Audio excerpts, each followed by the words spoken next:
محمد وعلى آل سيدنا مولانا محمد আলহামদুলিল্লাহ। কথা বন্ধ হয়েছে। রংপুর জেলার গঙ্গাচড়া থানার অন্তর্গত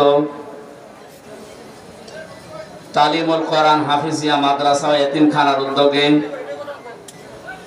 মহাবিশ্বের মহাবিশ্বর আমাদের মালিক আমাদের মনিব মহান রব্বুল ইজ্জাত ওয়াল জালালের মুখের বাণী কোরআনে কারীম তাফসীরুল কোরআন মাহফিলের স্বনামধন্য সভাপতি, ঠিক আছে, অত্র এলাকার সর্বজন শ্রদ্ধাভাজন ব্যক্তিত্ব জনাব মোহাম্মদ নূর ইসলাম নুরু, মাহফিলের প্রধান অতিথি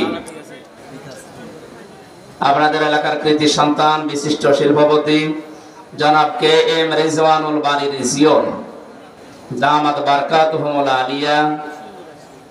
আমন্ত্রিত অতিথি হিসেবে উপস্থিত আছেন বিশিষ্ট চিকিৎসাবিদ জনাব ডাক্তার মোহাম্মদ রফিকুল ইসলাম, বিশেষ অতিথি জনাব মাহফুজার রহমান দুলু ভাই। এতক্ষণ যারা আমার আগে কথা বললেন ইসলামিক চিন্তাবিদ শিক্ষাবিদ মাওলানা হাফেজ মোতালিব হোসেন বিপ্লবী, বাংলাদেশ জামাত ইসলামী রংপুর জেলার শ্রদ্ধাভাজন সেক্রেটারি জেনারেল, মঞ্চে বসা ওলামা ইকরাম, সামনে বসা মুসলমান ভাইরা, পর্দার আড়ালের সম্মানিতা মা এবং বোনেরা, প্রশাসনের ভাইরা, প্রাণ প্রিয় রংপুরবাসী, আল্লাহর দরবারে শুকরিয়া জানাচ্ছি। 2024 সালের 5 আগস্টের পরে মনে হচ্ছে দেশকে আল্লাহ ইসলামের জন্য উর্বর করে দিয়েছে। সেই ভাবধারা দৃশ্য আমাদের সামনে, যাদের মাধ্যমে এটা পেলাম আপনাদের রংপুরের কৃতি সন্তান বীর শহীদ আবু সাঈদ সহ যাদের নাম আমরা এখন কিছুক্ষণ আগে শুনেছি, জান্নাতের সর্বোচ্চ মাকাম আল্লাহ তাদেরকে যেন দান করে। দল মত নির্বিশেষে কোরআনের এই অনুষ্ঠানে যারা এসেছি আমরা আজ রাতের বেলা খুশি হয়ে বলছি আলহামদুলিল্লাহ। তাই কথা বলা যাবে না ভাই, যা করেন ইশারায় করবেন। দরুদ আর সালাম পড়ছি আমাদের নবী মুহাম্মদ রাসূলুল্লাহ সাল্লাল্লাহু আলাইহি ওয়াসাল্লামের প্রতি, যাকে নিয়ে ষড়যন্ত্র হচ্ছে আজ বিশেষ করে আমাদের এই পাশের প্রতিবেশী দেশে। আগস্টের 5 তারিখের পর থেকে আজকের এই অক্টোবরের 8 তারিখ পর্যন্ত এই 2 মাস 3 দিন হয়ে গেল প্রায়। এতদিন পর্যন্ত তো নবী মুহাম্মদ রাসূলুল্লাহ এবং তার জামাই হযরতে আলী রাদিয়াল্লাহু তাআলা আনহুকে নিয়ে তেমন কিছু বলেননি। হঠাৎ এখন 2 দিন পরে আপনাদের বিশ্বের ভেতরে যে অন্যতম অনুষ্ঠান বলেন আপনারা নিজেরাই, এই অনুষ্ঠান আর কয়েকদিন পরে শুরু হবে নাকি? এই অনুষ্ঠানের আগে হঠাৎ করে আমাদের কলিজার টুকরা নবী মুহাম্মদ রাসূলুল্লাহকে গালি দেওয়া, তার কার্টুন ছাপানো, ব্যঙ্গাত্মক করা, অপমান করা, এ বলতে আপনাদেরকে দিব।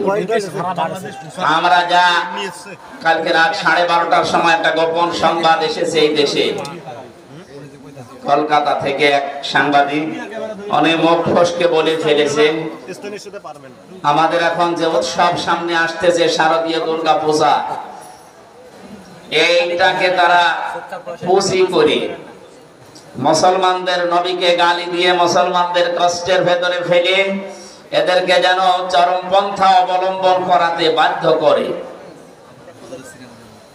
এই দৃশ্য দেখে বাংলাদেশে হয়তো 4 ভাগ হিন্দু ভাইরা আছেন, তাদের বাড়িঘর মন্দির এগুলোই মুসলমানেরা রাগ সাল সহ্য করতে না পেরে আক্রমণ করবেন। আর এটা বিশ্বের মিডিয়া দিয়ে মডল যারা আছে, লা তাজিদান্না আশাদ্দান নাসি আদাওয়াতাল লিল্লাযিনা আমানুল ইয়াহুদা ওয়াল্লাযিনা আশরাকু। আল্লাহ বলেন, হে নবী, মুসলমানদের জন্য জঘন্যতম শত্রু হিসাবে কাজ করবে দুনিয়ায় 2টা জাতি, একটা ইহুদি আর একটা মুশরিক। এরা তখন সারা বিশ্বে ছড়াবে, এই দেখেন আগেই ভালো ছিল, আয়না ঘর হোক, গুম হোক, খুন হোক, বছরের পরে বছর মানুষের বাক শক্তি রুদ্ধ হয়ে থাক, আগেই ভালো ছিল, এইটা তারা বিশ্বের মানুষকে দেখাতে চায়। আবার এই জালেমকে এই দেশে নিয়ে আসার পায়তারা করতে চায়। আমরা অত পাগল না, কথা বলেন না কেন? আমরা বুঝে শুনে পা ফেলবো, চিন্তা ভাবনা করি। ওয়ালা তাসুবুল্লাযীনা ইয়াদউনা মিন দুনিল্লাহ, আল্লাহ তাআলা বলেন, হে নবী, আমি আল্লাহ বাদে ওরা যাদেরকে ডাকে ওদের এই দেবতাদেরকে আপনি গালি দেবেন না। সুবহানাল্লাহ বলতে পারেন না? ওদের দেবতাদেরকেও যেখানে গালি দেওয়া নিষেধ, সেখানে ওদের মন্দির ভাঙা, ওদের বাড়ি ঘরে আগুন লাগানো, কোন মুসলমান যারা আল্লাহ রাসূলে বিশ্বাসী এটা করতে পারে বলে আমাদের বিশ্বাস হয় না। এটা ষড়যন্ত্রের ফাঁদ ওরা পেতে দিচ্ছে, আমরা এ ফাঁদে পা দেব না। ঠিক।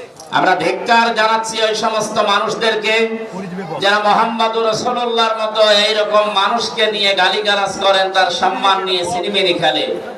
আপনারা মানুষের কাতারে নেই, আপনারা জানোয়ারের কাতারে।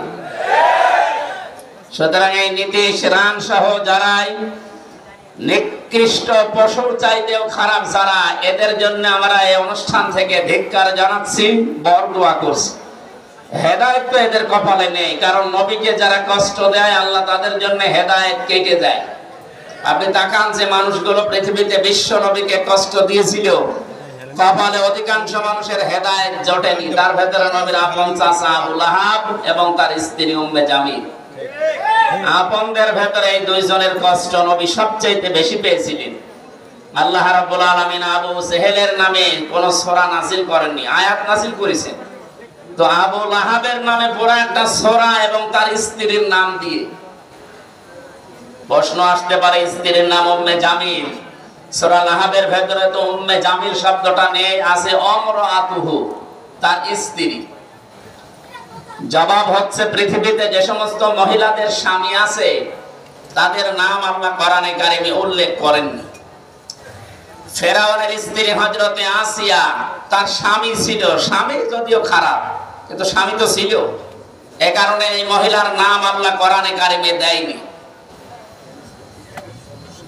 আপনারা কি কথা শুনতেছেন?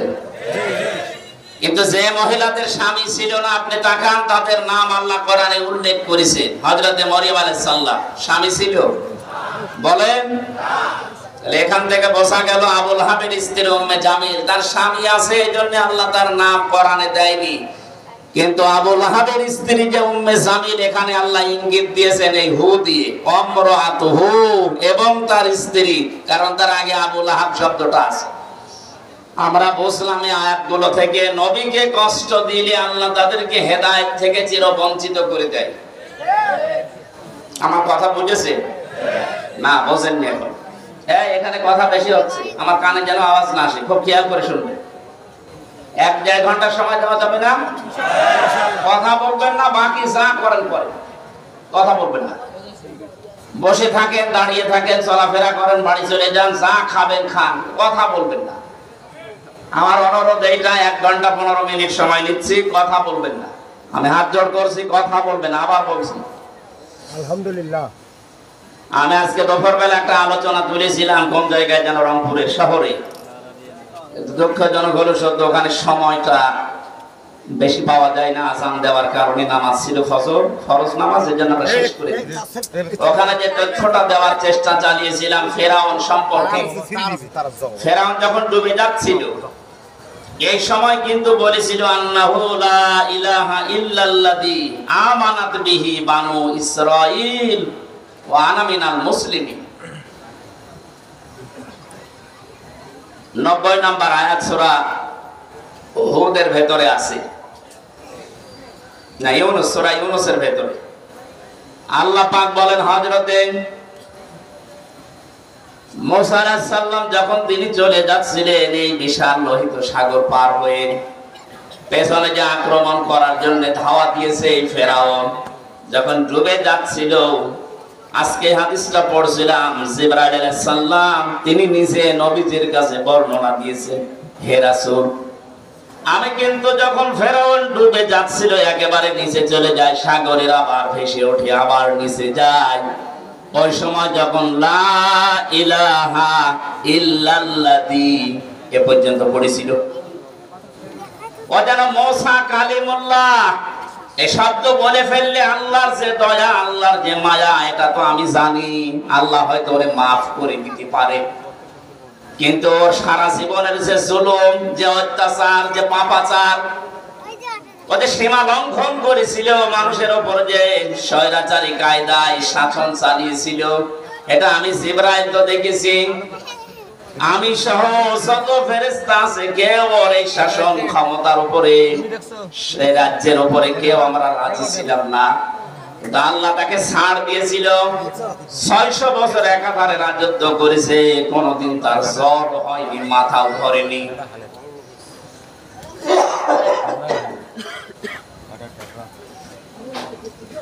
আমি শুধু বারবার জানতে থাকতাম কখন এই লোকটা সম্পর্কে কিছু করা যায়। আল্লাহ যেহেতু ছাড় দিয়েছে, আমার তো কিছু করার ছিল না। এখনো যেহেতু সাগরের নিচে যে কালেমাটা প্রায় পড়ে ফেলেছে, আল্লাহ ওকে মাফ করে দিত। আপনি লক্ষ্য করেন, আল্লাহু লা ইলাহা ইল্লাল্লাহ বলতে পারে নাই। বলবে জিবরাইল বলে, আমি ওর মুখের ভেতরে কাঁটা দিয়ে পা দিয়ে আস্তে আস্তে করে বন্ধ করতে লাগলাম, ও যেন কালেমা পড়তে না পারে। কারণ পড়ে ফেললে যদি আবার স্বীকৃতি দিয়ে ফেলে, আল্লাহ মাফ করে দিতে পারে। কারণ আল্লাহর দয়া মায়া সম্পর্কে তো আমি জানি, আমি তো তার কাছে সবচাইতে নিকটবর্তী ফেরেশতা। এখানে আমি তাফসীরের ভেতরে কয়েকটা জবাব পেয়েছি। 1 নাম্বার জবাব হচ্ছে, আপনারা শুনতেছেন? 1 নাম্বার জবাব হচ্ছে, ও যদি লা ইলাহা ইল্লাল্লাহ পর্যন্ত বলে ফেলতো, ও কিন্তু স্বীকৃতি দেওয়ার সময় শুধু আল্লাহর একাত্মবাদের দিয়েছে, কিন্তু রিসালাতের ঘোষণা ও দেয়নি। সূরা ইউনূসের 90 নাম্বার আয়াতটা বাড়িতে একটু দেখবেন, আপনি হেদায়েত পাওয়ার জন্য এই শব্দটাই যথেষ্ট। এখানে ওই চরিত্রের মানুষ অনেক আছে, আমি এই জন্য আয়াতটা আনলাম। ও বলেছে, আন্নাহু লা ইলাহা ইল্লাল্লাযী আমানাত বিহি বানু ইসরাঈল ওয়া আনা মিনাল মুসলিমিন। আমি তো ঈমান আনলাম ওই আল্লাহর উপরে যার উপরে বনি ইসরাঈলরা ঈমান এনেছে। আমি তো মুসলমান, এরপরও ফেরেশতা আমারে বারবার পানির ভেতরে চুবায় কেন? জবাব হচ্ছে, ও কিন্তু রিসালাতের ঘোষণাটা দেয়নি, ও শুধু আল্লাহর ঘোষণা দিয়েছে। আল্লাহ পাক যাকে নবী করে, রাসূল করে ওই জামানায় পাঠিয়েছিলেন, প্রেরিত পুরুষ করে, তিনি হযরতে মূসা। নাম কি? বলেন বলেন। আল্লাহর ঘোষণা দেওয়ার পরে রিসালাতের ঘোষণাও দেয়নি। ও যদি বলতো লা ইলাহা ইল্লাল্লাহ মূসা কালিমুল্লাহ, ওই কঠিন অবস্থায় আল্লাহ তারে মাফ করে দিত। আল্লাহকে স্বীকার করার পরে রিসালাতের ঘোষণা না দিয়ে শব্দটা কিভাবে উচ্চারণ করেছে? আমানাত বিহি বানু ইসরাঈল, বনি ইসরাঈল রাজার উপর ঈমান এনেছে। এখানে পৃথিবীতে যারা স্বৈরাচারী হয়, আল্লাহর পরের শব্দ ওর নাম স্বৈরাচার, এই শব্দটা দিয়েছেন। আল আনা ওয়া ক্বাদ আসাইতা ক্বাবলু ওয়া কুনতা মিনাল মুফসিদিন। এখন কেন? এর আগে তো তুই বড় স্বৈরাচারী ছিলি। আমার বহু বান্দা বান্দীকে দুনিয়া থেকে বিনা কারণে বিদায় করেছিস। ৭০,০০০ বাচ্চাকে দুনিয়া থেকে বিদায় করেছেন, মূসা নবী যেন আসতে না পারে। কারণ যারা স্বৈরাচার হয়, তারা আল্লাহর গুণগান, আল্লাহর কথা দু এক সময় যদি বলেও, তার প্রেরিত পুরুষ ওই জামানায় যারা থাকে, ওই রাসূলকে, নায়েবে রাসূলকে তারা মেনে নিতে পারে না। হাজার হাজার বছর আগে ফেরাউন যেটা করেছিল, আজ 2024 সালের দিকে তাকিয়ে দেখতে পাচ্ছি অনেক মানুষ আল্লাহর কথা মানতে গিয়ে নামাজ পড়ে, রোজা করে, হজ করতে যায়, যাকাতও দেয়, কিন্তু তার প্রেরিত পুরুষ এই জামানায় তার প্রেরিত পুরুষ কিয়ামত পর্যন্ত যিনি, তিনি মুহাম্মাদুর রাসূলুল্লাহ। কথা বলেন না কেন? আল্লাহর কথা মানতে গিয়ে দেখবেন মাঝে মাঝে নামাজে যায়, রোজাও করে, লক্ষ টাকা খরচ করে হজও করে আসে, কিন্তু আল্লাহর প্রেরিত পুরুষ এই শেষ জামানায় যিনি, মুহাম্মাদুর রাসূলুল্লাহ আদর্শ গ্রহণ করতে লোকটা ফেরাউনের মতো রাজি না। ফেরাউন যেমন ওই জামানার প্রেরিত পুরুষ মুসা নবীকে মানে নাই, এজন্য মুসা কালিমুল্লাহ শব্দটাও বলে নাই। এটা আল্লাহ তাকে হেদায়েত দেয়নি, ধ্বংস করে দিয়েছে। শুধু ধ্বংস না, ফালিয়াও মানুনা জিকা বিবাদানিকা লিতাকুনা লিমান খালফাকা আয়া। তোকে আমি আজকে সটকি দিয়ে রাখলাম, কিয়ামত পর্যন্ত তোরে আমি তামাম দুনিয়ায় যারা আসবে তাদের জন্য নিদর্শন বানিয়ে রাখলাম।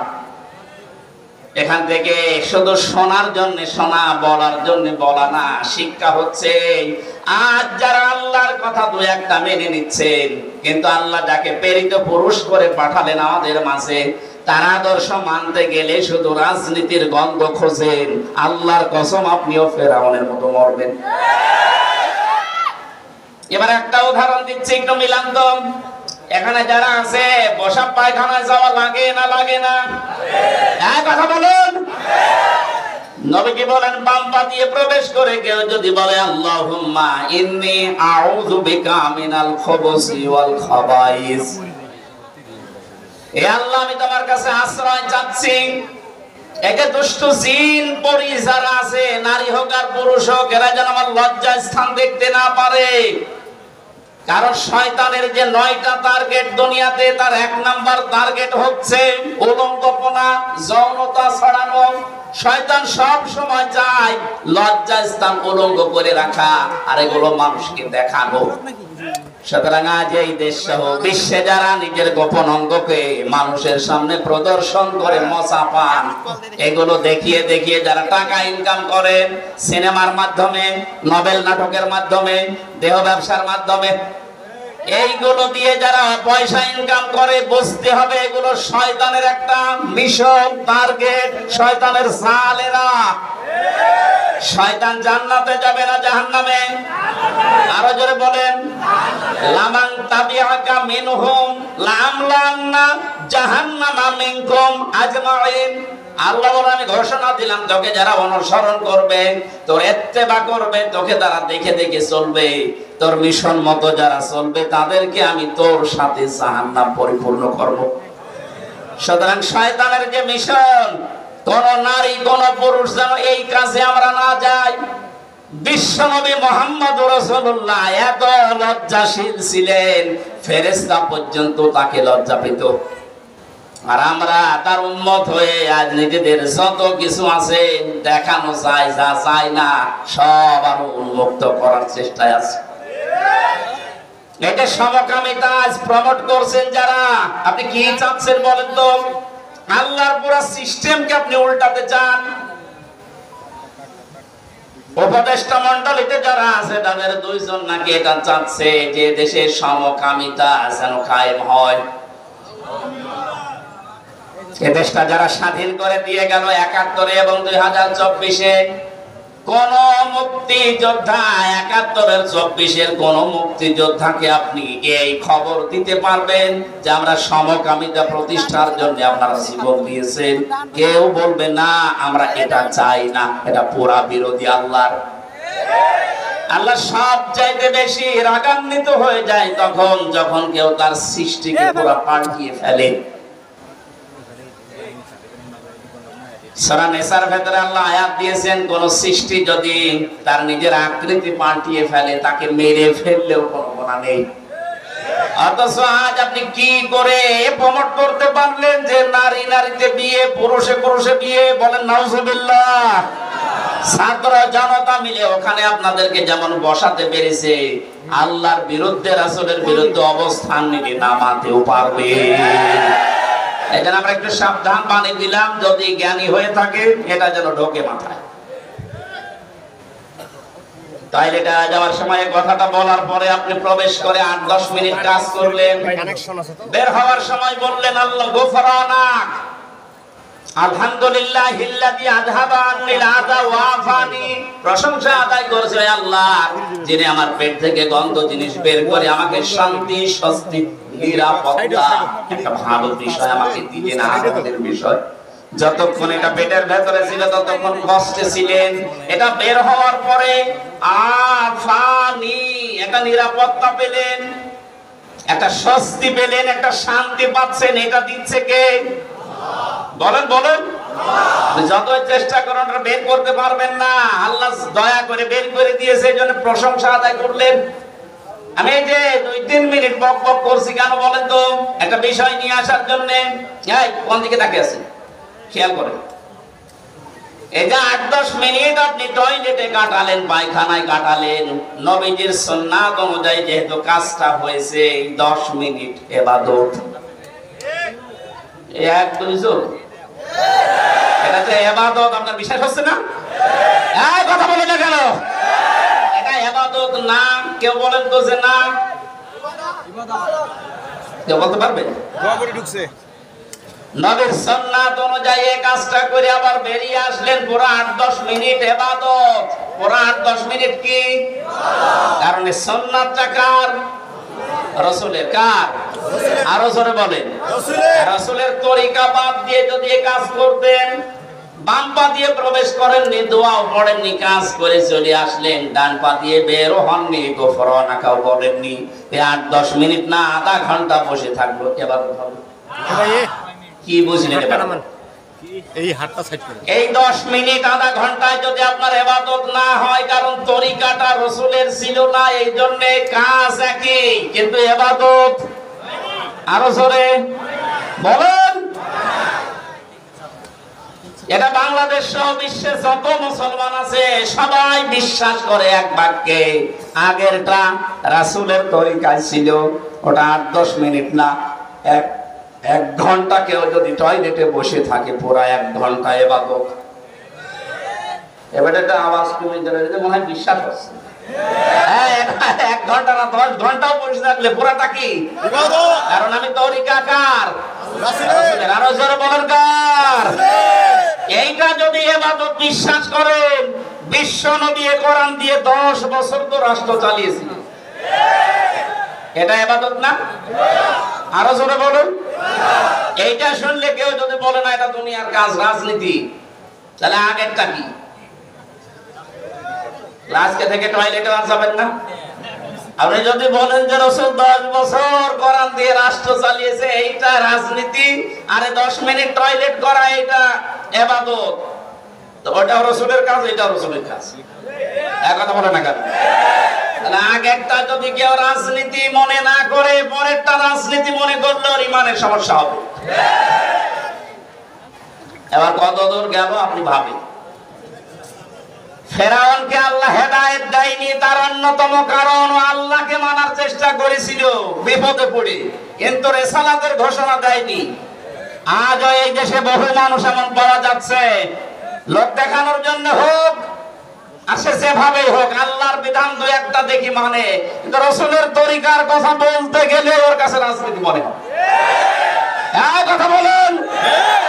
গতকালকে কুষ্টিয়ায় দৌলতপুর থানার তারাগনিয়া এলাকায় মাওলানা সাদিকুর রহমান আজহারি ভাই গিয়েছিলেন। ওখানকার একজন সাবেক চেয়ারম্যান, আমি নাম নিলাম না, এই লোকটা বাধা দিয়েছে রাসূলের এই রাজনৈতিক জীবনীটুকু বলার কারণে।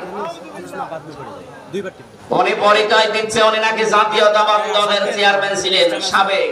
কিসের জাতীয়তাবাদী দলের চেয়ারম্যান আপনি? দায়িত্বে আপনার বাবা যিনি বসে আছেন, জনাব তারেক রহমান, ওনাকে জিজ্ঞাসা করেন তো উনি রাসূলের জীবনী মানে কিনা। উনি যদি মানতে পারেন, আপনি পাতিও না, সাবেক। জায়গায় এরকম উদ্যত দেখাবেন না, আপনি কিন্তু বেঈমান হয়ে মরবেন। আল্লাহর কথা আপনি মেনে নেওয়ার জন্য আহ্বান জানাচ্ছেন। আমি নামাজ পড়ি, আমি রোজা রাখি, সে ঘোষণাও দিচ্ছে আমি নামাজ পড়ি, আমি রোজা রাখি, আমি হজ করে এসেছি, করে। কিন্তু রাসূলের তরিকাগুলো আপনি মানার জন্য তখন বলতে গেলে রাজনীতি মনে করেন, আপনার মরণ হবে ফেরাউনের মতো।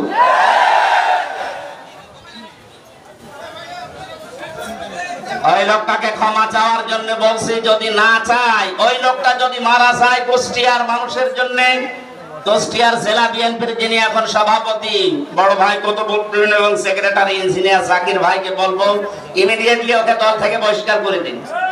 এই ক্যান্সার বিএনপিতে রাখার দরকার নেই। এই সমস্ত ক্যান্সার গুলো এই 15.5 বছর ছিল এই জালেমদের দোসর, এই কারণে আলেমদের মাইক কেড়ে নিয়েছে। সেইটার বিরুদ্ধেই তো আবু সাইদ জীবন দিয়েছে। কথা বলুন। আবার যদি এরকম কোন জালেম সামনে আসে, এরকম আবু সাইদ আবার জীবন দেওয়ার জন্য রেডি হয়ে যাবে। কোন জালেমকে আমরা দেখতে চাই না। কোরআন আর নবীজি যদি এই দেশে না থাকে, এই দেশও থাকবে না। কোন কারণে দেশ রাখা লাগবে? ওয়ালিল্লাহি মা ফিস সামাওয়াতি ওয়া মা ফিল আরদি, আসমান আর জমিনের একচ্ছত্র মালিকানা আল্লাহ। তার কথাই যদি আপনি বলতে দিতে না চান, সহ্য করতে না পারেন, যেখানে এরকম জায়গা নেই সেখানে যান। কোন জায়গা সেটা? না না, কিসের বাদর?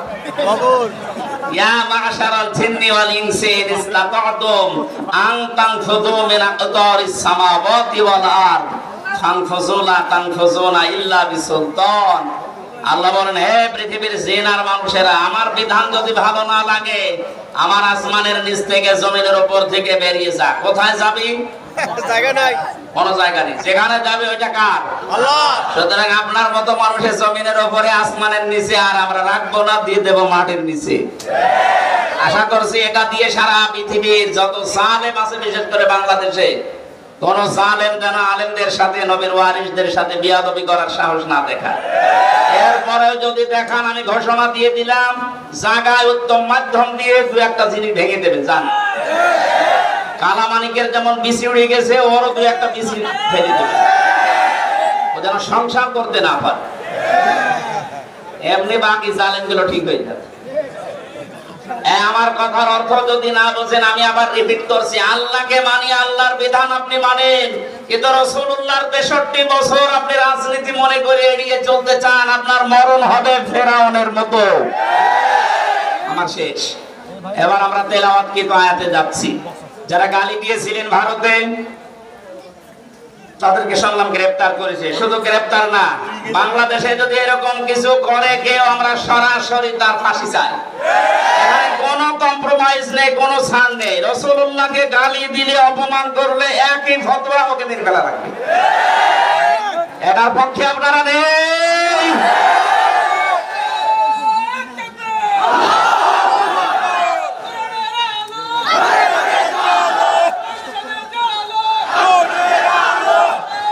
আলহামদুলিল্লাহ ভাই, হাজার হাজার বছর আগের একটা কাহিনী কোরআনে কারিমে আমরা পেয়েছি।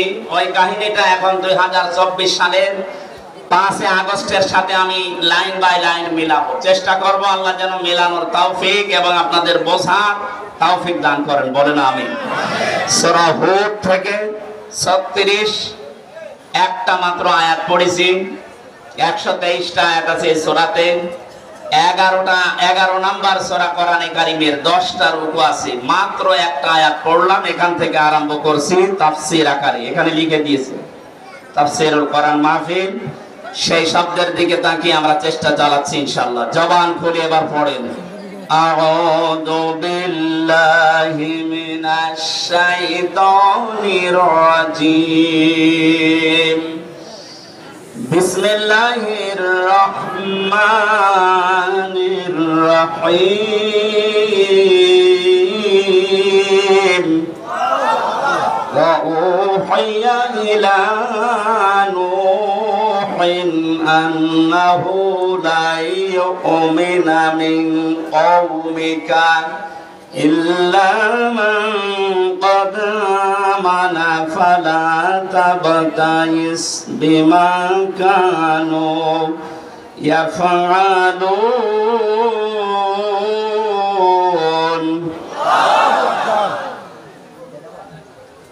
হযরত নূহ আলাইহিস সালাম তার জীবন থেকে কিছু শুনিয়ে শিক্ষামূলক কিছু বলার চেষ্টা চালাচ্ছি। 25 জন নবীর নাম কোরআনে এসেছে। তার অন্যতম নবীর নাম হচ্ছে হযরত নূহ।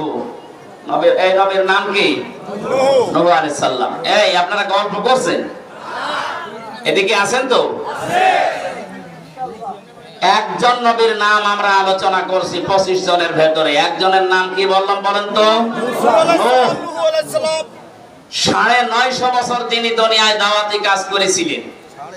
কোরআনে কারীম জানাচ্ছে, ওয়ালাকাদ আরসালনা নূহান ইলা কওমিহি ফালাবিসা ফীহিম আলফা সানাতিন ইল্লা 50 আমা ফাআখাযাহুম তুফান ওয়া হুম যালিমুন। সূরা আনকাবুতের 14 নম্বর আয়াতে আছে, আমি নূহ আলাইহিস সালামকে তার জাতির কাছে প্রেরণ করেছিলাম তিনি 50 কম 1000, তার মানে 950 বছর একাধারে চেষ্টা চালিয়েছিলেন জাতির লোকদের ভেতরে আল্লাহর কথা শোনাতে। 950 বছরের রেজাল্ট হয়েছে মাত্র 80 জন তারা আল্লাহকে মেনেছে। লক্ষ লক্ষ মানুষের ভেতরে 950 বছর দাওয়াতি কাজ করার রেজাল্ট মাত্র 80 জন।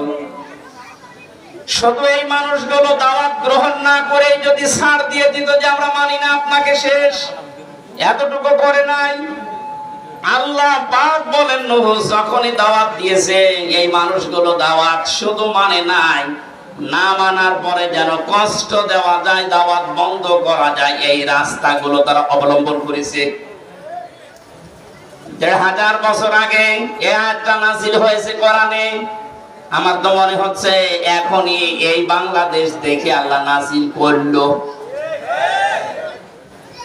আজ আলেমদের দাওয়াতে দেখেন 50 বছর 60 বছর যারা দাওয়াতি কাজ করেছে কোরআন দিয়ে, তাদের দাওয়াত যদি আপনি না মেনে শুধু নিশ্চুপ থাকতেন, মেনে নিতাম।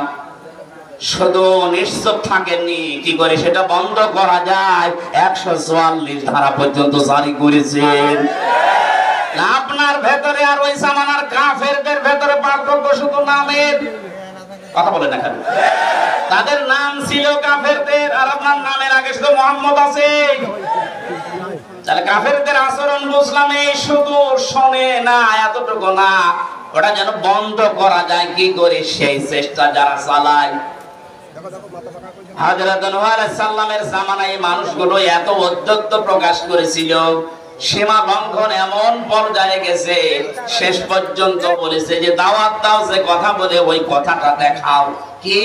কিয়ামতের কথা বলো, কবরের কথা বলো, দেখাও তো দেখি কিয়ামত কেমন। এমনিতেই পাওয়ারফুল নবী হযরত নূহ 950 বছর একাধারে চেষ্টা চালাচ্ছেন, তারপরে যদি আবার এই কথা বলে মন মেজাজ কত খারাপ হয় বলেন। অনেক হযরত মুসা নূহ নবী শেষ পর্যন্ত সহ্য করতে আর না পেরে বরদোয়া দিয়েছিলেন, রব্বি লা তাযার আলাল আরদি মিনাল কাফিরিনা দাইয়ারা।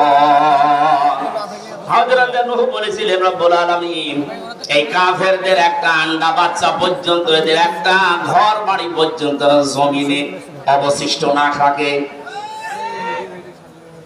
আজ এবার আমি এই আয়াতটা আপনার সাথে আমার সাথে মেলানোর চেষ্টা চালাচ্ছি এই কারণে, নূহ আলাইহিস সালাম তিনি তার জাতির লোকদের থেকে যখন এই কথা শোনার পরে বরদোয়া দিয়ে ফেললেন, আল্লাহ পাক তখন জানালেন ওয়া উহিয়া ইলা নূহিন আন্নাহু লা ইউমিনা মিন কওমিকা ইল্লা মান ক্বাদ আমান।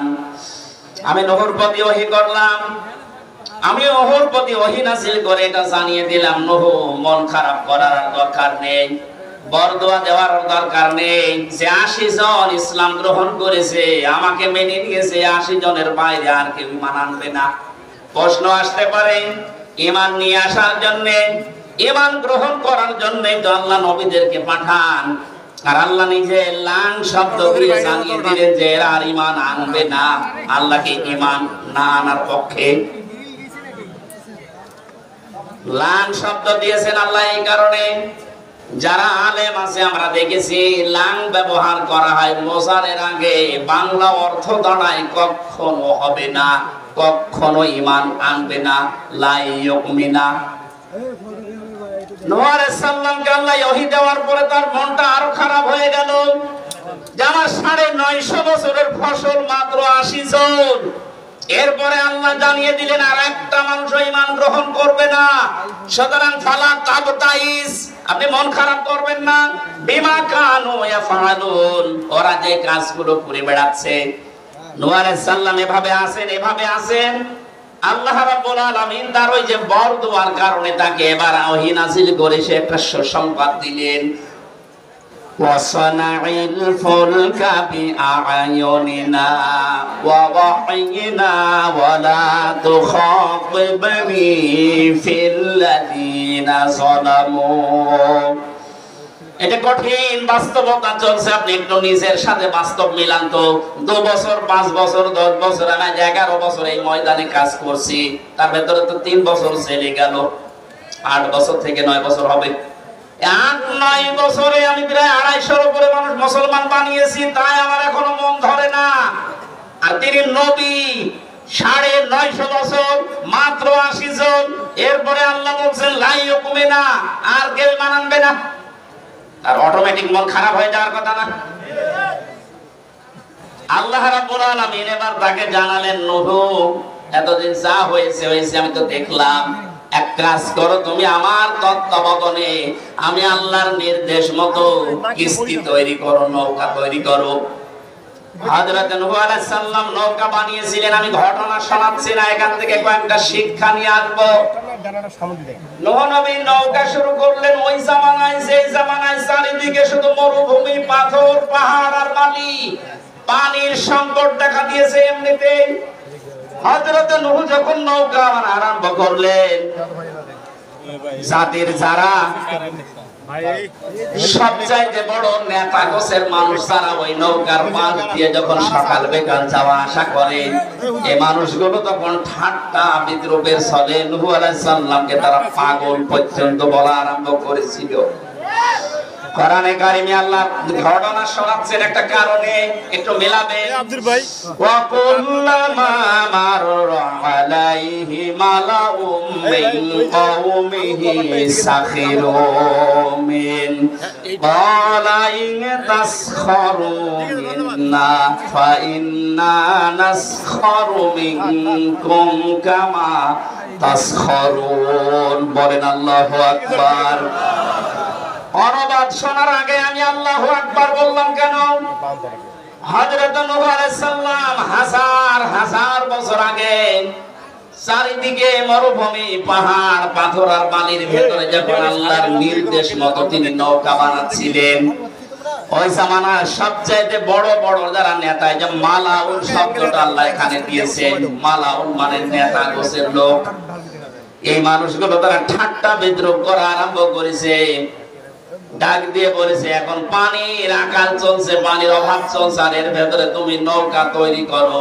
কিন্তু এই পরিকল্পনা যিনি দিয়েছেন তিনি কে? আরো জোরে বলেন কে?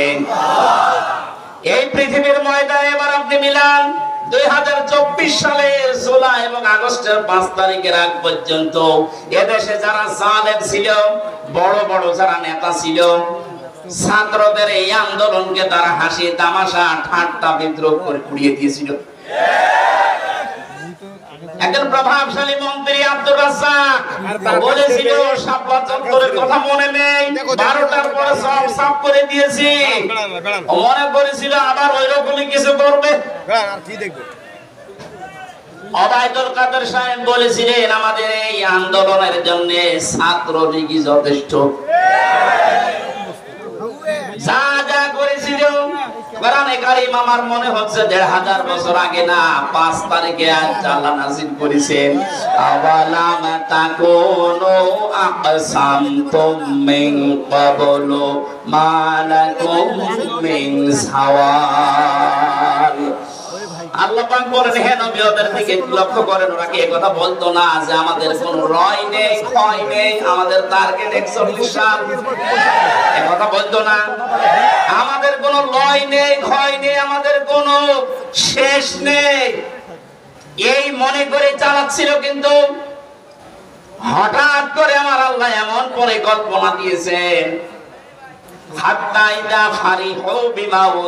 ওরা যখন আনন্দে আছে, ওদের ওই সমস্ত বিষয় নিয়ে কিছুই মনে করে না, পাত্তা দেয় না।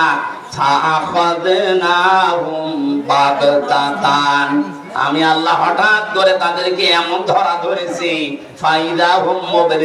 তারা বেহুশ হয়ে গেছে। এরা যে বেহুশ হয়েছে, এখন আদালতের দিকে একটু তাকালে, আপনি চেহারার দিকে তাকালে বুঝবেন। যদিও আজকে একজনকে শুনলাম জামিন দিয়েছে, সে যেই হোক, কথা বলছে এই কারণে, আমি তো 3টা বছর ছিলাম বিনা কারণে। আমার কয়েকদিন আগে মামলা সব খারিজ হয়ে গেছে, আদালত কর্তৃক প্রমাণিত যে আমার কোনো দোষ নেই, আমি নির্দোষ। এটা জানার পরও কিন্তু এই আদালত আমাকে 3টা বছর আটক হয়ে গেছে, জামিন দেয়নি। কথা বলেন না কেন? আপনি একে এই 7 দিনের রিমান্ড চলছে, 5 দিন, একদিনে তাকে সব 6টা মামলা জামিন করে বের করে দিচ্ছেন। আপনি কি বোঝেন 5 তারিখের আগে এদের কথাবার্তা কত উদ্যতপূর্ণ ছিল? এদের ভিডিওগুলো এখন দেখলে দেখা যাচ্ছে জিন্দা মানুষকে এরা কুপিয়ে মারার জন্য অস্ত্র নিয়ে ওপেন করছিল। আজকে একটা দেখেছি, সিরাজগঞ্জ থেকে একবার যাচ্ছিলাম 13 সালে, শাপলা চত্বরের এই ঘটনার আগে ড্রাইভারের পেছনে আসি বসে বাসের ভেতরে, মাঝখানে দেখলাম একটা কুকুর রাস্তায় পড়ে আছে মরে। ড্রাইভার কুকুরের উপর দিয়ে না দিয়ে বাম দিয়ে চালিয়ে দিল, একটু গাড়িটা সেকি দিয়ে উঠেছে। ড্রাইভারকে বললাম, ভাই আপনি এরকম করলেন কেন? ড্রাইভার আমারে বলছে, হুজুর আপনি দেখেন না একটা মরা কুকুর পড়ে আছে। আমি বললাম ও তো মরে গেছে, ওরে ডবল করে মারলেই কি আর না মারলেই কি? ড্রাইভার আমার দিকে ঘুরে বলছে, হুজুর আপনি কি আসলে হুজুর? আপনি কেমন হুজুর? আপনি দেখছেন যে একটা মরা কুকুর পড়ে আছে, এরপর আমি ডবল করে চাকা তুলে দেবো, আমার বিবেক নেই? হ্যাঁ, এই কথাটা শোনার জন্য আমি ছিলাম। একটা মরা কুকুর পড়ে আছে, আপনি ডবল করে তারে মারেন না, আপনার বিবেকে বাধা দেয়। অথচ বাস্তবে আমরা এই দেশে 2006 সালের এই অক্টোবরের 28 তারিখে দেখেছি জীবিত মানুষকে পিটিয়ে মারার পর ড্যান্স দিয়েছে। আপনি ওদেরকে মানুষ বলতে পারেন? জালেমদের দোসর যারা ছিল সবগুলো গোলাঙ্গার মানুষ। মানুষের তালিকায় নাম দেওয়া ঠিক না। যারা মানুষকে হত্যা করে শুধু শেষ করেনি, লাশের উপরে ড্যান্স দিয়েছে। আজকে আসার সময় একটা ভিডিও দেখছিলাম, একটা যুবক ছেলে হেঁটে যাচ্ছে, এই আন্দোলনের ছেলে, আর একজন সোনার ছেলে এত বড় একটা তরবারি নিয়ে একেবারে ডাইরেক্ট দিয়েছে তার শরীরের উপরে কোপ। দৃশ্য দেখার পরে মনে করলাম, আল্লাহ এটা মানুষ কোনদিন করতে পারে? আর এদেরকে আপনি জামিন দেবেন আর বাংলাদেশের জনগণ আপনাকে ছেড়ে দেবে? শহীদ আবু সাইদকে সন্ত্রাসী নামে আখ্যা দিয়েছিল লালমনিরহাটের এক ম্যাজিস্ট্রেট। ওরা শুধু বরখাস্ত করলে হবে না, ওইটা জালেমদের দোসর। সিভিল সার্জনের চাকরি করে এরকম জালেমদের দোসর যারা আছে, মাথা উঁচু করলে যেন মাথা কেটে দেওয়া হয়। আমরা বিনা কারণে 3 বছর রাখতে পারেন, আর রিমান্ড চলছে, একদিনে জামিন দিয়ে দিয়েছেন, তাও 6টা মামলা। আপনি কি আর কি পেয়েছেন? বলে জামিন পাওয়ার অধিকার নেই। আমার অধিকার ছিল না? আমার মামলাটা এই যে কয়েকদিন আগে যখন ঢিসমিস করে দিল, দেখার পরে আদালত বলছে একটা মামলা হইল, কি দিয়ে বিচার করবো, যা ফেলে দিল, সব খালাস। মনে মনে আসছিল, আল্লাহ মনে হয় জিজ্ঞাসা করে যে আদালত 3টা বছর তো আপনার কাছে মামলা ছিল, তখন তো বলেননি যে কিছু নেই, কে দিয়ে বিচার করব? আটক রাখলেন 30 বার উঠেছিল মামলা আমার, আর এখন আপনি একবার উঠতেই সব জামিন দিয়ে দিচ্ছেন। মানে যে মানুষগুলো উদ্যত প্রকাশ করেছিল, অহংকার করে আল্লাহকে পর্যন্ত চ্যালেঞ্জ দিয়েছিল, তারা যদি আজ আস্তে আস্তে এভাবে ছাড়া পায়, আপনি মানবতা দেখাচ্ছেন। কোরআনের আয়াতে আল্লাহ বলেন, ওয়ালা তুখাতিবনি ফিল্লাযিনা যালামু, হে নবী নূহ, ওরা যখন পানির ভেতরে হাবুডুবু খাবে, ওই জালেমদের করুণ অবস্থা দেখে যেন আপনি আবার আমার কাছে দোয়া করতে যাবেন না যে আল্লাহ ওদের মাফ করে দেন। এ নিষেধ কার? আরো জোরে বলেন। 950 বছর ওরা কি করেছে আপনি দেখেননি? আমি 15.5 বছর তুলে ধরলাম, আপনি দেখেননি? কত মানুষের বুক খালি করেছে। কিচ্ছু যদি না করে থাকে, শুধু আয়না ঘরের জন্য ওরা জাহান্নামে যাবে।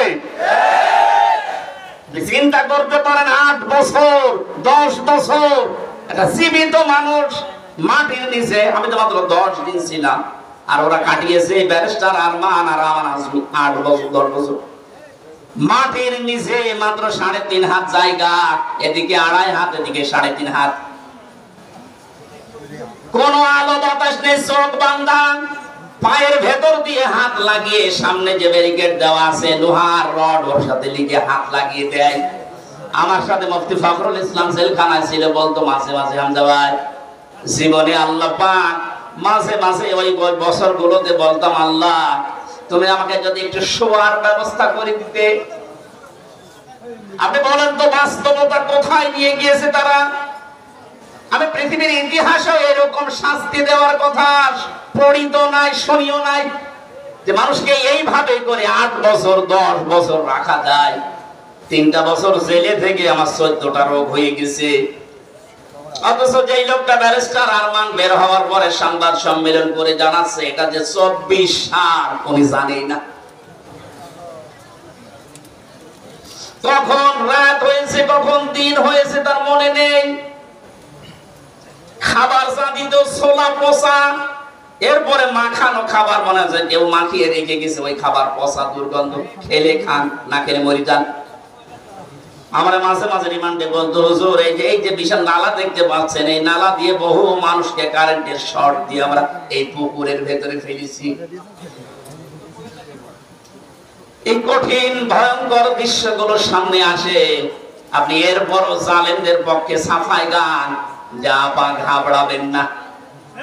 আপনি মানুষ, আপনি ঘাবড়ালে আমরা নরম হয়ে যাই। মাঝে মাঝে সাহস দিচ্ছে, আপনি চট করে ঢুকে পড়েন, আসেন।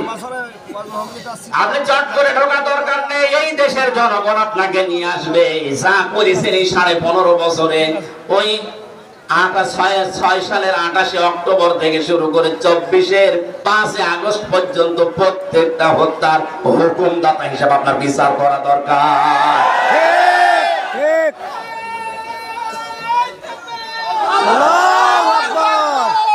এই কথা বোঝার চেষ্টা করেন, একটু একটু শুনুন, একটু আয়াতের শেষের শব্দ ছিল ওয়ালা তুখাতিবনি ফিল্লাযিনা যালামু ইন্নাহুম মুগরাকুন। হে নবী নূহ, ওরা যখন পানিতে ডুবে মরবে তখন ওদের পক্ষে আপনি আমার কাছে সাফাই গাবেন না, আমার কাছে মাপ যাবেন না। 15.5 বছর পরে ওদের এখন যে দৃশ্য, ইঁদুরের গর্ত পাচ্ছেন না, বের হলেই মুখ বের করলে ধরা খাচ্ছে হাজার হাজার কোটি টাকা নিয়ে। যত অপরাধ করে যে অপরাধের শাস্তি গুলো এখন দেওয়ার সময় এসে গেছে। কথা বলুন, এই সমস্ত জেল জরিমানা, এদের ওই রিমান্ডে কষ্ট দেওয়া দেখে যদি কারো মায়া লাগে, কোরআনের এই আয়াত কেটে বাদ দিয়ে দিন। আল্লাহ বলছেন ওই জালেমদের দুরবস্থা দেখে যেন হে নবী আপনার মায়া না লাগে, আমার কাছে আবার কিছু বলতে যাবেন না। সুতরাং আমরা এখন এই 15.5 বছরে যে শোধ পাচ্ছি, এই যে শব্দ ছিল ক্বালা ইন তাসখারু মিন্না ফাইন্না নাসখারু মিনকুম কামা তাসখারু। হযরত নূহ আলাইহিস সালাম বলেছিলেন, তোমরা যা করছো আমার সাথে হাসি ঠাট্টা, সময় কিন্তু আমারও আসবে, আমিও কিন্তু ওইরকম হাসি ঠাট্টা করব। সে সময় এসে যায়নি। সুতরাং এখন কোন মায়া দেখানো নেই। অনেকে টাকা পয়সা খেয়ে তাদেরকে দলে ভেড়াচ্ছেন। জালেমদের কোনো দল নেই, জালেমদের কোনো মত নেই, একটাই পরিচয়, ওরা আল্লাহর মামলার আসামি। এই কথা বলে না কেন? 1400-1628টা চেয়ার ছিল এই দেশে, মেন চেয়ার। 1628টা চেয়ারের প্রত্যেকটা জালেম।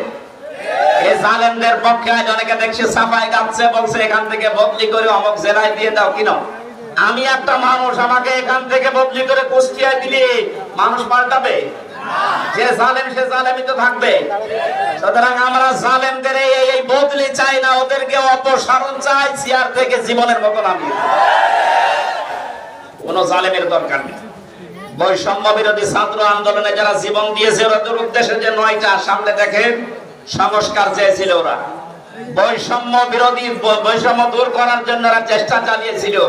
সুতরাং যারা 15.5 বছরে বৈষম্যের শিকার হয়ে ফার্স্ট ক্লাস পাওয়ার পরেও তারা চাকরি পায়নি, এক কথা বলে না কেন?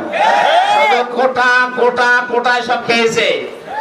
এই মেধাবীদেরকে এখন এই চেয়ার গুলোতে বসা। দাবির পক্ষে আপনারা নেই, এ দাবির পক্ষে আমরা শুধু না, করানো এ দাবির পক্ষে। যারা এতদিন অবহেলিত ছিল এই মানুষগুলোকে তাদের আসল জায়গায় ফিরিয়ে দেন। আমরা চাচ্ছি সংস্কার যখন আরম্ভ হয়েছে, ডক্টর মোহাম্মদ ইউনূস অলরেডি 100 জনের 65 জন প্রায় পাল্টিয়ে ফেলেছে। এই কথা বলেন না কেন? 100 জনের প্রায় 65 জন পাল্টিয়ে ফেলেছে, এখনো 35টা আছে। আমরা চাই এগুলো ইমিডিয়েটলি পাল্টা। কোন সালেমের চেয়ারে বসার অধিকার নেই, কারণ ওরা চেয়ারের জন্য অবৈধ। আরো জোরে বলেন ঠিক কিনা? এই অবৈধ মানুষগুলো যতদিন থাকবে, ওরা ততদিন পর্যন্ত দেশের জনগণ, ইসলাম, রাসূল, আল্লাহর বিপক্ষে অবস্থান করবে। গতকালকে বুয়েটের এক শিক্ষক আলামিন সিদ্দিক এই কোলাঙ্গার বলেছে নবীজির জীবনী বুয়েটে আলোচনা করা চলবে না। 96% নবীর উম্মত আমরা এখানে বাস করি, নামাজ পড়ি না পড়ি সেটা যে বাদ দিলাম, কিন্তু নবীর উম্মত আমরা, নবীর জীবনী চলবে না এরকম বুয়েটে দেশে দরকার নেই। মুসলমানের নবীর উম্মতের টাকা দিয়ে বুয়েট চলবে, আর সেখানে নবীর জীবনী শোনানো যাবে না। কি হয়েছে কি? বুয়েট কি ঢাকা বিশ্ববিদ্যালয়ের চাইতে উপরে হয়ে গেছে? ঢাকা বিশ্ববিদ্যালয় যদি নবীর সিরাত অনুষ্ঠান হতে পারে, বাংলাদেশে আর কোন জায়গা বাকি থাকতে পারে বলেন তো? সুতরাং আমরা চাই, এই জালেমের খবর নিলাম, এই কোলাঙ্গার ওই জালেমের সময় নিয়োগ পেয়েছে, ওই 5 তারিখের আগে বিদায় নেওয়ার আগে ওরে নিয়োগ দিয়েছে। আমরা চাচ্ছি, এটা আমার মাইক হাতের সামনে, আমি একা না, আমি 18 কোটি মানুষের পক্ষ থেকে কথা বলছি। এখন আমরা চাই অতি তাড়াতাড়ি এই আলামিন সিদ্দিক, এই কোলাঙ্গারকে ওখান থেকে অপসারণ করা হোক।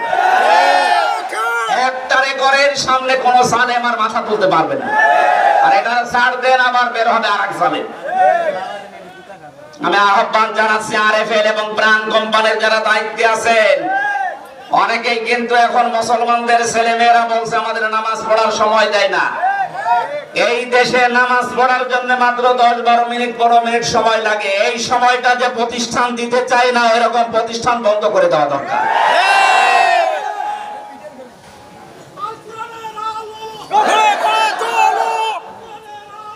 ঘরে ঘরে চালো। আমার ভাইরা, হযরত নূহ আলাইহিস সালাম নিউজ কালেকশন ছিল। ফাসাফা তা'লামুন, তাদেরকে বারবার ঘোষণা দিয়ে জানিয়ে দিলেন, এতদিন পর্যন্ত ঠাট্টা বিদ্রূপ উপহাস করতে আমার সাথে নৌকা বানানো দেখে, এবার আমি তোমাদেরকে প্রকাশ্যভাবে ঘোষণা দিলাম, সময় এসে গেছে খুব তাড়াতাড়ি। হাত্তা ফাসাউফা তা'লামুনা মাইয়াতিহি আযাবুন ইয়াখযিহি ওয়া ইয়াহিল্লু আলাইহি আযাবুম মুকিম। তোমাদের ভেতরে কাউকে আল্লাহ এত বেশি লাঞ্ছিত করবেন, অপমানিত করবেন, নিকৃষ্ট আযাব দিয়ে ঢেকে রাখবেন।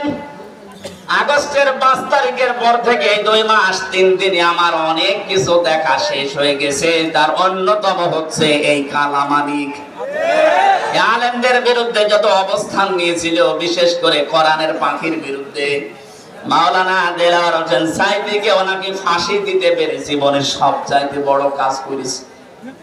আল্লাহ ওকে এত বেশি অপমান করেছে, এই দেশে কলার পাতাও শুইয়েছে, নিচে গেছে উড়ে। ওর এখন অবস্থান জেলখানায়, যা বাঁচতেও পারে মরতেও পারে, ওরকম শয়তান বেশি থাকার দরকার নেই। ওগুলো সমাজের জন্য, মুসলিম দেশের জন্য ক্যান্সার। ক্যান্সার হলে কি করা লাগে? কেটে ফেলা লাগে। কি করা লাগে? আমরা চাই এদেরকে বাদ দিয়ে দেন এই সমাজ থেকে, এরা এই দেশের জন্য ক্যান্সার। আবার যদি বেঁচে থাকতে পারে, হযরত নূহ বলেছিলেন, ইন্নাকা ইউদিল্লু ইবাদাকা জি, ইন্নাকা ইন তাদারহুম ইউদিল্লু ইবাদাকা ওয়া লা ইয়ালিদু ইল্লা ফাজিরান কাফারা।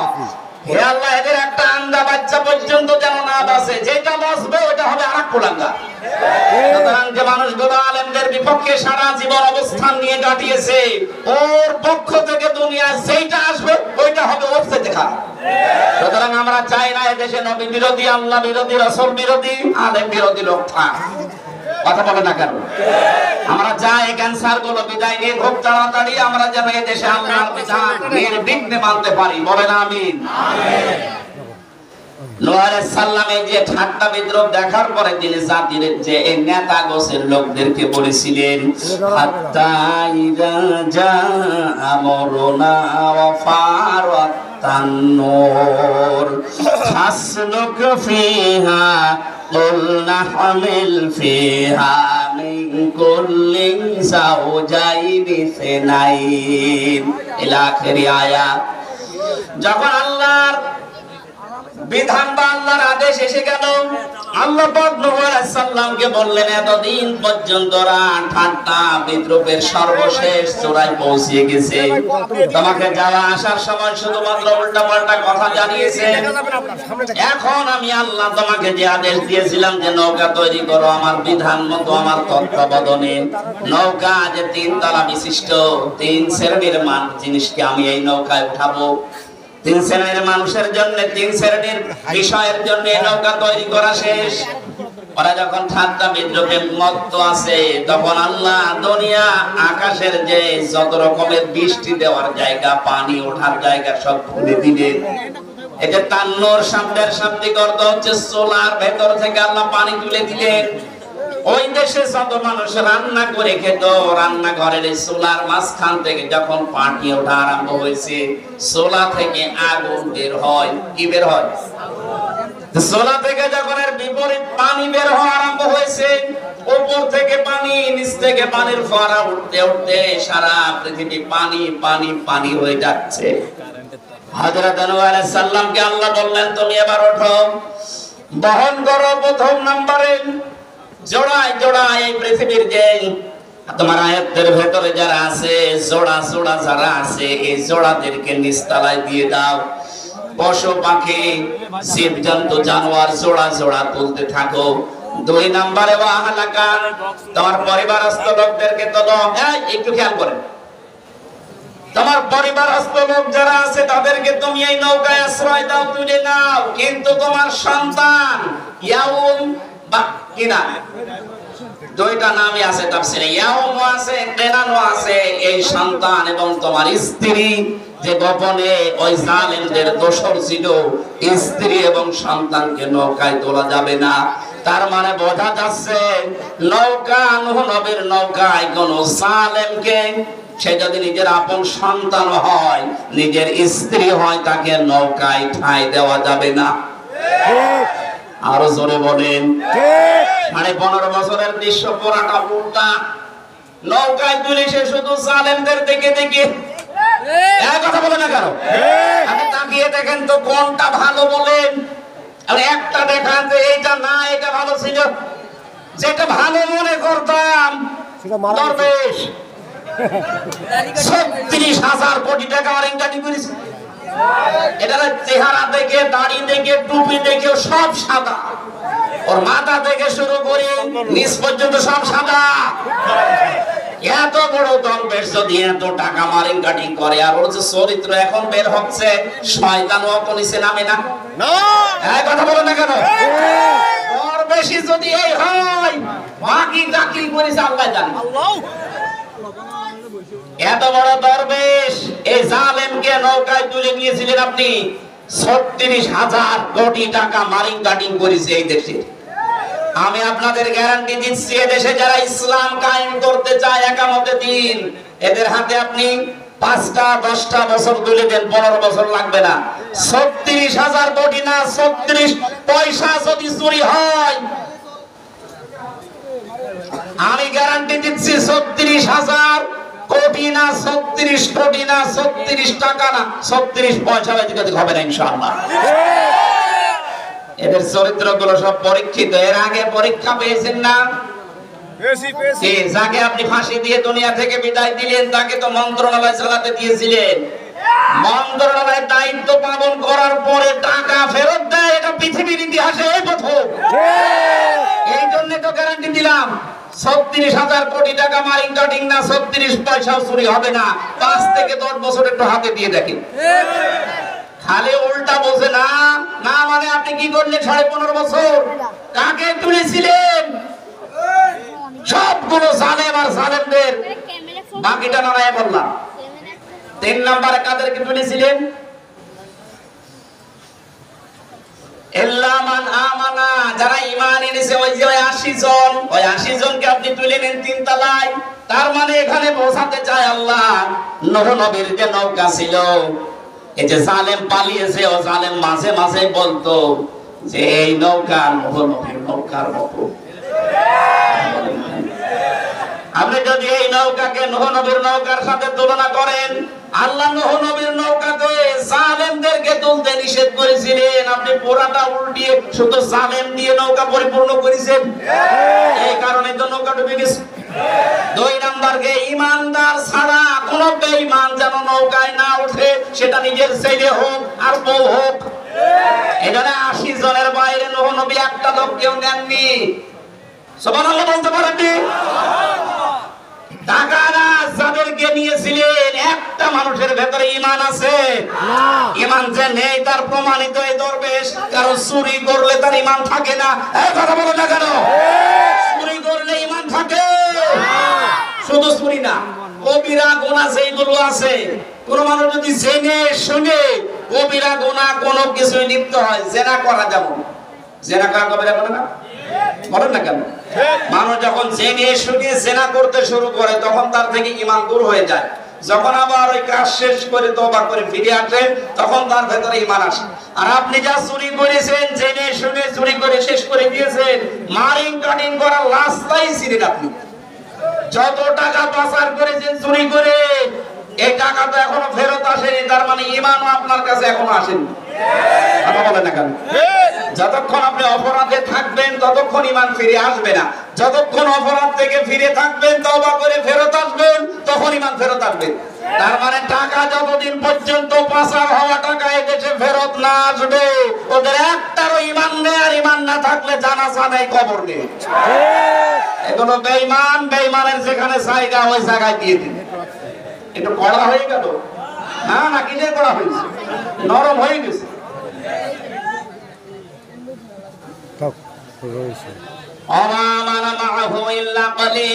আল্লাহ বলেন তাদের ঈমানদারের সংখ্যা যেহেতু কম ছিল, মাত্র 80 জন।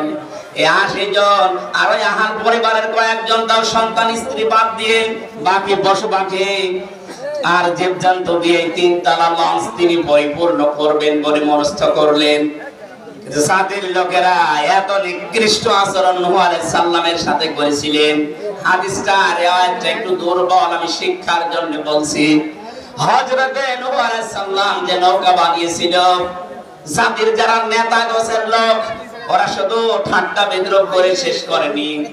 কিছু কিছু দুষ্ট মানুষকে বলেছে, নূহর নৌকায় যদি টয়লেট করতে পারো তার এই পুরস্কার। বলেন নাউজুবিল্লাহ।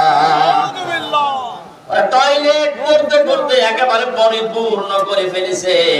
নূহ আলাইহিস সালাম ডাক দিয়ে বলে, রব্বুল আলামিন, আগেই তো ভালো ছিলাম, তোমার হুকুম মতো ওয়াহয়িনা, তুমি বললা আমার ওহী মতো তুমি করো। তোমার তত্ত্বাবধানে তোমার কথা শুনে আমি 3 তলা নৌকা কিস্তি বানালাম। ওরা তো 3 তলা পুরাটাই ভরে ফেলেছে টয়লেট দিয়ে। আল্লাহ পাক বলেন, নূহ কোন চিন্তা নেই, যারা করেছে তাদেরকে দিয়ে আমি এইটা পরিষ্কার করাবো। প্লেগ রোগ দেখা দিয়েছিল ওই সময়। কি রোগ? প্লেগ। গায়ের ভেতরে যে ফুসকুড়ি গুলো হয়, ওর কাছে যে যায় তার হয়।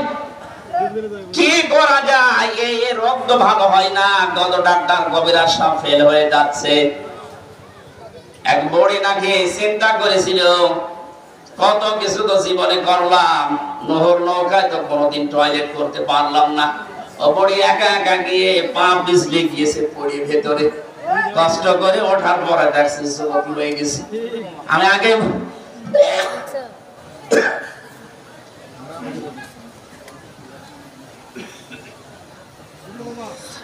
বলছে, এটা কিন্তু দুর্বল নয়, আমি শুধু শিক্ষার জন্য বলছিলাম, কয়েক মিনিট তাহলে বলতাম না। ওঠার পরে যখন আসে, মানুষ আর চিনতে পারে না, বাড়িতে যায় বাড়ির লোকজন চিনতে পারে না। কে তুমি? বলে আমি তোমার দাদি। না, আমার দাদি তো এই বয়স না। শেষ পর্যন্ত কথাবার্তা যখন শোনার পরে দেখা গেল নূহর নৌকায় ডুব দেওয়ার কারণে যুবতী হয়ে গেছে। ওদেশে যারা বুড়ো মানুষ বসে এখন যুবক হব, যুবতী হব। শেষ পর্যন্ত টয়লেট নিতে নিতে 7 বার করে ধুয়ে তারপরে নিয়েছে। আল্লাহ বলেন, নূহ যেটা করেছিলে তুমি ঠিক তার তুলনায় আর 3-4 গুণ বেশি পরিষ্কার হয়ে গেছে। এই পৃথিবীতে আল্লাহর কৌশল যেটা, জালেমদের কৌশল করতে করতে যেখানে শেষ হয়ে যায়, আল্লাহ পাক বলেন ওই জায়গা থেকে আমি আল্লাহ কৌশল আরম্ভ করি। ঠিক শেষ পর্যন্ত নূহ আলাইহিস সালামের কাছে একজন বুড়ি মহিলা ঈমান এনেছিল 80 জনের ভেতরে একজন।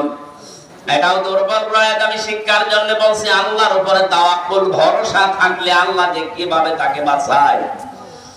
নূহ আলাইহিস সালাম যখন বললেন এলাকার মানুষের আল্লাহ পাক বৃষ্টি পাঠাবে, বন্যা পাঠাবে, জলোচ্ছ্বাস পাঠাবে, পানি আসবে,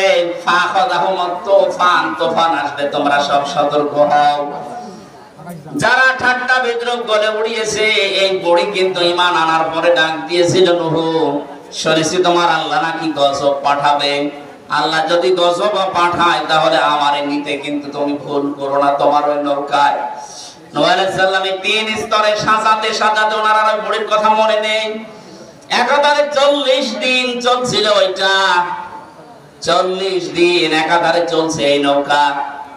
আল্লাহ পাক বলেন কদর কাবু ফিহা বিসমিল্লাহি মাজরিহা ওয়া মুরসাহা ইন্না রাব্বি লাগফুরুর রহিম। জোরে বলেন আল্লাহু আকবার। আওয়াজ শোনার আগে আল্লাহু আকবার বললাম কেন? দুইটা কারণে। এদিকে তাকান। হযরত নূহ আলাইহিস সালামকে আল্লাহ বললেন এই কাজটা আগে করো, যে নৌকায় যখন উঠবা তখনই বলো বিসমিল্লাহ, আল্লাহর নামে। মাজরিহা এটার গতি, অমরসাহা এর স্থিতি। এখানে নৌকা বলতে আমি একটা রূপক অর্থ নিয়েছি। নৌকা মানে শুধুমাত্র এই নূহ নবীর নৌকা না, কিয়ামত পর্যন্ত এই পৃথিবীতে আল্লাহর আদেশ আল্লাহর নিষেধকে যারা জমিনে কায়েম করতে চাইবে এইটা একটা নৌকা কিস্তি। সুতরাং আল্লাহর বিধানকে চালু করার জন্য, কায়েম করার জন্য যারা চেষ্টা চালান, এ মানুষগুলোর গতি, স্থিতি এগুলো সব কার মতো চলবে বলেন তো? আরো জোরে বলেন। এজন্য আমরা যারা দিন কায়েমের জন্য এই দেশে দীপ্ত শপথ নিয়েছি বা নেব বলে আশা করছি, কোন চিন্তা নেই, নির্দ্বিধায় আপনি জীবন, জান, মাল, ইজ্জত আবরু এই রাস্তায় খাটাবেন। বাকি দায়িত্ব যা পালন করবে আপনার বাবা মা না, কে? আল্লাহ। আরো জোরে বলেন কে? আল্লাহ। কেন আল্লাহ পালন করবে? কারণ এই দিন প্রতিষ্ঠার দায়িত্ব আল্লাহ আমাদেরকে দিয়েছেন, কিন্তু কায়েম করবেন তিনি। দায়িত্ব পালন করবে কারা? আল্লাহ। এখানে মানুষ যখন মুসলমান হয় তখন এই কথা বলা লাগে, ইন্না সালাতি ওয়া নুসুকি ওয়া মাহইয়ায়া ওয়া মামাতি লিল্লাহি রাব্বিল আলামিন। জবান খুলে যার মুখস্থ আছে কোরআনের সোনালী আয়াত পড়েন, বলে ইন্না সালাতি ওয়া নুসুকি ওয়া মাহইয়ায়া ওয়া মামাতি লিল্লাহি রাব্বিল আলামিন। একদিন দুই দিন না, 40 দিনের গতি এবং স্থিতি চলছিল। এই নৌকা কোথায় যে থামবে, কোথায় যে স্থির হবে, কোথায় কোথায় নঙ্গর করবে। এখান থেকে আমি শিক্ষা দিতে চাই, এই দেশে যারা দিন কায়েমের জন্য দীপ্ত শপথ নিয়ে নিজের জীবনের সব কিছু শেষ করে দিয়েছে, এই রংপুরের কৃতি সন্তান জনাব এটি মাজহারুল ইসলাম আজ 12 বছর জেল খাটতেছে। মাওলানা মতিয়ার রহমান নিজামী সাহেব জীবন পর্যন্ত দিয়ে চলে গেল। এনাদের পরবর্তীতে আজ যারা দায়িত্বে এসেছে, এরা যদি কোন কর্মসূচি দিন কায়েমের জন্য দেশে দেয়, কর্মী যারা আমরা আছি নির্দ্বিধায় আপনি পালন করে যাবেন, কারণ এই নির্দেশ আমার আল্লাহর পক্ষ থেকে আসছে। আমি এখানে কথা শুরু করার প্রথমেই বলেছিলাম 2024 সালের 5 আগস্ট দেশে স্বাধীন হওয়ার পর ক্ষেত্র তৈরি হয়ে গেছে দিন কায়েমের। কথা বলেন না কেন? ষড়যন্ত্র হচ্ছে আন্তর্জাতিক ভাবে এবং দাদাদের পক্ষ থেকে। কোনো কিছু আসবে না ষড়যন্ত্র করে। আল্লাহ যখন এত কিছুর পর দেশটা স্বাধীন করে দিলেন, এদেশে আল্লাহর দিন কায়েম হবে, এইটাই ফাইনাল। ইনশাআল্লাহ চর্ম চোখে এইটা দেখতে চাই। 53 বছরে তো বহু কিছু দেখেছি। কারো বাবা চালিয়েছিল, না খেয়ে মানুষ মরেছে, দুর্ভিক্ষে। স্বামী চালিয়েছে, চাচা চালালো, ভাবি চালিয়েছে, বউ চালিয়েছে, আমরা দেখলাম। শুধুমাত্র এই কোরআন দিয়ে চললে কেমন দেখা যায় এটা দেখতে বাকি আছে। কথা বলা লাগবে, এটা বাকি আছে না? এটা দেখতে চাই যে কেমন চলে এটা দিয়ে চললে। আমার জীবনের সবচেয়ে বড় আকাঙ্ক্ষা তামান্না এটা, কোরআন দিয়ে দেশ চললে কেমন দেখা যায় আল্লাহ যেন চর্ম চোখে দেখে মরার তৌফিক দেন। বলেন আমিন। আরো জোরে বলেন আমিন।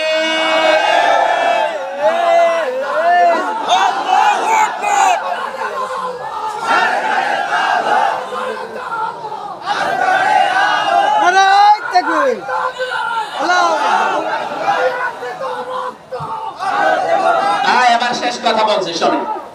ইন্না রাব্বি লাগফুরুর রহিম, এই দোয়াটা, এই আয়াতটা অনেকে দোয়া হিসাবে পড়ি আমরা। বাসে, ট্রেনে, নৌকায়, স্টিমারে উঠতে গেলে দোয়া পড়ে না? বলেন না কেন? এর ভেতরে যে শিক্ষাগুলো আছে এইগুলো আমরা নিতে চাই না, শুধু পড়ি শেষ করে দিয়েছি। ইন্না রাব্বি লাগফুরুর রহিম, এই কথা বলার দরকার কি নূহ আলাইহিস সালামের? ঠিক। হযরত নূহ এই কথা বলেছিলেন এই জন্য, ওই যে নৌকা তৈরি করা থেকে শুরু করে আজকের এই নৌকায় যে 40 দিন একাধারে চলছে, এর ভেতরে যদি কোনো ত্রুটি বিচ্যুতি, কোন ভুল হয়ে যায়, তাহলে আমার রব গফুর এবং রহিম। জোরে বলেন সুবহানাল্লাহ। আমার জীবন তো ভুলে ভরা, এরপরও আল্লাহ খাদেম হিসাবে, দিনের কর্মী হিসাবে আমাকে দিয়ে কিছু কাজ, আমাদেরকে দিয়ে কিছু কাজ করাচ্ছে। যখন আপনি দিনের জন্য কিছু করতে পারবেন, শুকরিয়া আদায় করবেন আর ক্ষমা চাইবেন আল্লাহর কাছে যে আমার এই কাজ করবে, আমার এই দিনের খেদমতে ভুল ত্রুটি হয়ে যেতে পারে, আল্লাহ তুমি গফুর, তুমি রহিম। জোরে বলেন সুবহানাল্লাহ। 40 দিন পরে যখন বিষয়টা ভিড়েছে নৌকাটা যদি পাহাড়ে, হঠাৎ নয় সাল্লামের মনের ভেতরে এই কথা জাগ্রত হয়েছে যে বুড়িমা আমাকে নেওয়ার জন্য বলেছিল, বুড়ি মনে হয় আর নেই। পাহাড় থেকে দৌড় দিয়ে আসলেন বুড়ির বাড়িতে, সেটা কি আশপাশে কিচ্ছু নেই, সব লন্ড ভন্ড হয়ে গেছে 40 দিনে। বুড়ি এখনো পর্যন্ত সেজদায় পড়ে আমার আল্লাহর তাসবিহ জপতেছে। আল্লাহু আকবার। এখান থেকে যে শিক্ষাটা মুফাসসির দিতে চেয়েছেন, কোন মানুষ যদি কঠিন অবস্থায় পড়ার পরে আল্লাহর প্রতি ভরসা, তাওয়াক্কুল কঠিন ভাবে তৈরি করতে পারে, হাজার হাজার বছর আগে বুড়িকে যেমন আল্লাহ 40 দিন বিশাল তুফানের ভেতরে বাঁচাতে পেরেছিলেন, কিয়ামত পর্যন্ত বিপদে পড়লে আল্লাহ এরকম মানুষকে বাঁচাতে পারেন। আমাদের কোনো ভয় নেই, কোনো দুরাশা নেই, কোনো চিন্তাও নেই। বেঁচে থাকলেও ভালো, মরে গেলেও ভালো, কারণ আমার উভয় জগতেই লাভ। কথা বলেন না কেন? এই জগৎ শেষ করে যেতে পারলে আমার জন্য বানানো বাড়ি আছে জান্নাত। এজন্য আমার টার্গেট থাকবে কি করে এই জমিনে আল্লাহর, এই জমিনে আল্লাহর বিধানকে কায়েম করে দেখাতে পারি। বহু চেষ্টা করছে আজ 53 বছরে দেশের জনগণ, অনেকে বাধা দিচ্ছে। সেদিন এক সাংবাদিক দেখলাম প্রশ্ন করছিল, এত জনপ্রিয় আপনারা, কিন্তু এত দিনের ভেতরে এদেশে ইসলাম কায়েম হলো না কেন? জবাব হচ্ছে, এদেশে মসজিদে মসজিদে মুয়াজ্জিন আযান দেয়, সবাই মসজিদে নামাজ পড়তে যায়। বলেন, আযান শোনার পরে যারা আসে না মসজিদে, দোষ কি তাদের না মুয়াজ্জিনের? কথা বলেন না কেন? মুয়াজ্জিন তো তার দায়িত্ব ঠিক পালন করে যাচ্ছে, আপনি কেন সাড়া দিলেন না? সুতরাং আমরা আমাদের জীবন যতদিন আসরের আযান না হয়, তার মানে জীবনের শেষ দিন, চেষ্টা চালিয়ে যাব। আল্লাহ রাব্বুল আলামিন ক্ষেত্র যখন তৈরি করে দিয়েছে, আমরা আশা করতে পারি এদেশে আল্লাহর এই কালেমা পথ পথ করে উঠবে। কোরআনের পাখির যতগুলো স্বপ্ন আমি দেখলাম, সব একটা একটা করে প্রতিফলন হচ্ছে। উনি বলেছিলেন জালেমরা এদেশে ইঁদুরের গর্ত পাবে না, ঠিক এখন পাচ্ছে না। উনি বলেছিলেন শুধু ছাকা দেওয়া হবে, এক ছাকাতে পড়বে দিল্লিতে, ঠিক করেছে তাই। উনি বলেছিলেন এই জমিনে জালেমদের নাকের উপরে কালেমার পতাকা পথ পথ করে উঠবে, এইটাও আমার মনে হয় সামনে প্রতিফলন হবে। আল্লাহ তুমি আমাদেরকে এটা দেখিও, বলেন আমিন। আমি জেলখানায় বসে মেয়েদের এবং ছেলেদের সাংসারিক জীবন সম্পর্কে এবং আমল নিয়ে বই লিখেছিলাম। বইগুলো গাড়িতে আছে, গাড়ি মনে হয় দাঁড়িয়ে আছে। মেয়েদের জন্য আর স্বামীর জন্য স্ত্রীরা নিয়ে উপহার দেবেন, কাজে লাগবে এটা। গাড়ি থেকে নিয়ে যাবেন। মাদ্রাসার মাহফিলের জন্য ওনারা বারবার টাকা পয়সা কালেকশন পারি না, তারপরও যদি টাকা পয়সা দেওয়ার মতো কেউ থাকে, যারা যাচ্ছে ওনাদের কাছে আমি 5 মিনিট সময় চাচ্ছি, একটু দিয়ে দিন। কেউ আছে ভেতরে আপনাদের? ভেতরে লোক নেই? মাদ্রাসার ছেলেরা এবং বাচ্চা যারা আছে এনারা যাচ্ছে, আপনারা দয়া করে এই মাদ্রাসাটা চালাতে তো আর সরকারের পক্ষ থেকে কিছু এখনো দেওয়া হয় না, জনগণের টাকায় চলছে। প্রধান অতিথিকে, আমাদের প্রধান অতিথি আজকে কি নাম যেন? রিজন ভাই না জিয়ন ভাই? জিয়ন ভাই কে? ওনার